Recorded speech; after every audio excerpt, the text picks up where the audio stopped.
Upper body strength training routine. Introduction. Hey everyone, welcome back to our channel.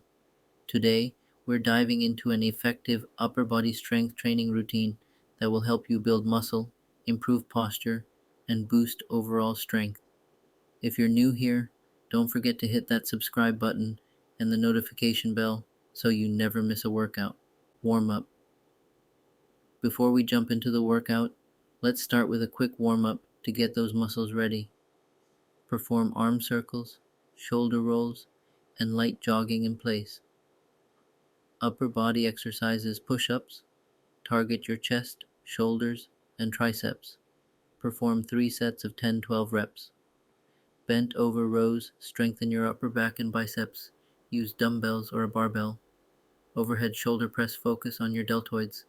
3 sets of 8 to 10 reps. Bicep curls. Isolate those biceps. Alternate arms. Tricep dips.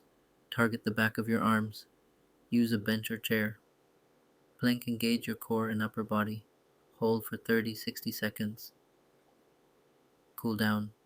Finish off with some gentle stretches for your upper body.